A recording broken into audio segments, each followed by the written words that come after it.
अस्सलामुअलैकुम दोस्तों, आपका वेलकम है हमारे चैनल पर। आज हम बात करने जा रहे हैं एक ऐसे टॉपिक पर जो बर्ड लवर्स के लिए बहुत इंपॉर्टेंट है। कॉकटेल्स की शॉर्टेज पाकिस्तान की बर्ड मार्केट में। आइए इस मसले को गहराई से समझते हैं। पाकिस्तान की बर्ड मार्केट, खास तौर पर लाहौर, कराची और इस्लामाबाद, हमेशा से कलरफुल और वाइब्रेंट रही है। यहाँ आपको हर तरह के बर्ड्स मिलते हैं, लेकिन कॉकटेल्स का शौक अलग ही है। इनकी प्लेफुल नेचर और स्वीट चर्पिंग से ये हर किसी का दिल जीत लेते हैं। लेकिन आज कल क्वालिटी बर्ड्स कॉकटेल्स की कमी का सामना हो रहा है। आज हम जानेंगे कि इसकी वजह क्या है। इंपोर्ट रिस्ट्रिक्शंस, ब्रीडिंग चैलेंजेस और आबादी का प्रेशर, ये सब इस शॉर्टेज के पीछे काम कर रहे हैं। क्या आपने कभी सोचा है कि ये ब्यूटीफुल बर्ड्स कहाँ गायब हो गए हैं?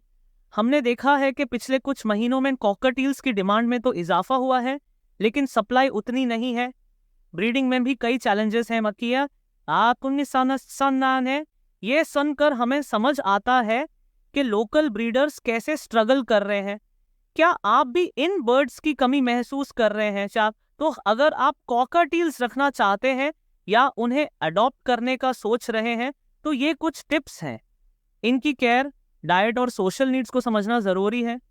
और अगर कॉकटेल्स नहीं मिल रहे, तो आप लव बर्ड्स या बजीज को भी कंसिडर कर सकते हैं। तो दोस्तों, आज हमने देखा कि कॉकटेल्स की शॉर्टेज क्या है और इसके पीछे के कारण क्या है। आपका इस बेर में क्या ख्याल है? क्या आपने कभी इन बर्ड्स को रखा है? कमेंट्स में अपनी राय जरूर शेयर करें। अगर आपको ये वीडियो पसंद आई तो लाइक करें, शेयर करें और हमारे चैनल को सब्सक्राइब करना ना भूलें। Birds called Dana, seed mix, medicine K-line Raptor Karen, all over Karachi, delivery available. Hi, thanks.